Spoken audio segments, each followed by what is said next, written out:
উনি ব্যক্তিগতভাবে এবং পারিবারিকভাবে এই বাংলাদেশের গণতন্ত্র আজকে তিনি বাংলাদেশের স্বাধীনতা জাতীয়তা এবং গণতন্ত্র এই কারণে আমরা দেখছি অনেক মানুষের সমর্থন সব শ্রেণী পেশার মানুষের সড়ক উপস্থিতি এটি আকাঙ্ক্ষাকে ধারণ করে যে ইনশাল্লাহ যে গণতান্ত্রিক পথ পরিক্রমা আমরা রয়েছে জনগণের আমরা ইনশাল্লাহ একটি গণতন্ত্র বাংলাদেশে আমার যেখানে রাষ্ট্রের স্বাধীন সার্বভৌম বাংলাদেশে জনগণের মালিকানা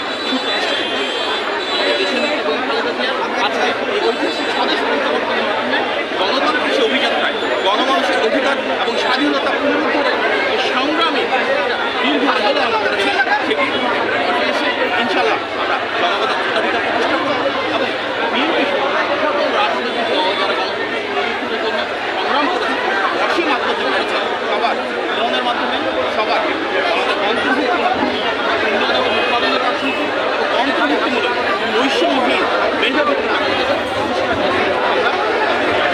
আমরা ঐক্যবদ্ধভাবে এগিয়ে যাবো। 4 মাস সুস্থ 4 মাস এটা বাংলাদেশের মানুষের জীবনে একটা আলাদা আশা আলাদা একটা প্রত্যাশা জাগিয়েছে।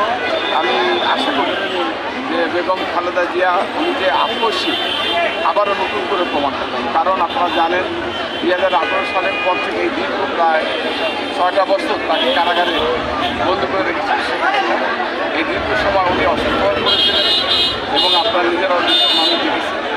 এই অবস্থিত অবস্থাতে থাকা অবস্থা শেখ হাসিনা তাকে বহুভাবে প্রলোভন বহুভাবে বিভিন্ন রকমের প্রস্তাব উনি কখনো আপোষ করেননি। উনি যে আপোষহীন উনি যে আপোষ করে না এটা তার আবার নতুন কোনো প্রমাণ। আজকে উনি আজকে দেশে সুস্থ হয়ে ফিরে আসেন এবং 4 মাস লন্ডনে আমরা বিশ্বাস করি তার এই সুস্থতা বাংলাদেশের মানুষকে জীবিত করবেন।